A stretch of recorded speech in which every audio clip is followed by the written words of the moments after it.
Deux annonces successives ont secoué l'opinion publique française en l'espace de quelques heures.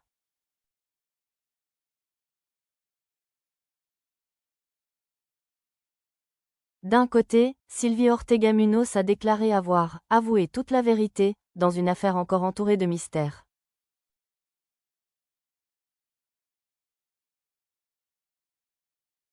De l'autre, une nouvelle bien plus tragique est tombée. Lynn Renault a été présumée morte le 31 mars 2026, plongeant le pays dans le deuil.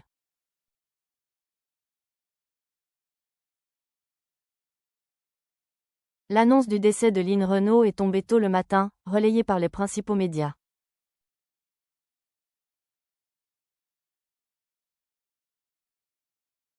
Icône de la musique et du cinéma français, elle occupait une place à part dans le cœur du public.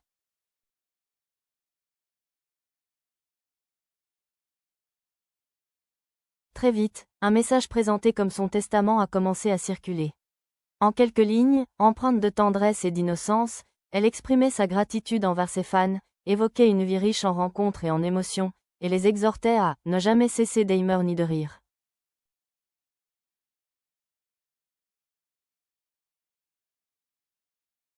Parallèlement, l'apparition de Sylvie Ortega dans les médias a créé un contraste saisissant.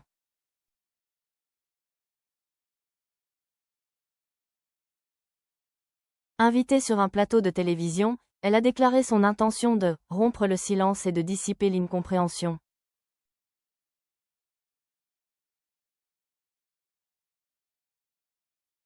Son discours, empreint d'émotion, semblait répondre à la pression croissante de l'opinion publique, mais restait vague sur plusieurs points.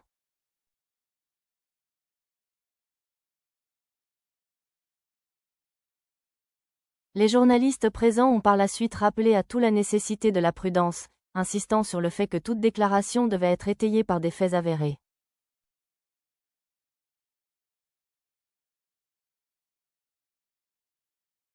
Ces deux événements se sont conjugués dans l'actualité, créant une atmosphère inédite où la solennité se mêlait au tumulte médiatique.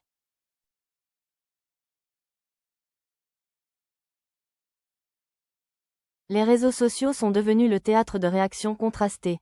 Hommage sincère à Lynn Renault, partage de souvenirs, mais aussi interrogations et débats autour des propos de Sylvie Ortega.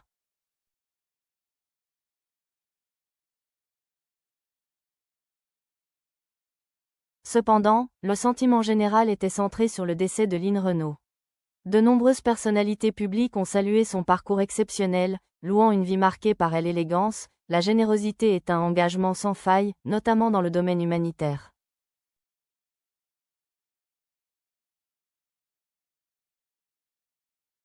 Son « dernier message », devenu symbole de son héritage, est un ultime message adressé à la vie.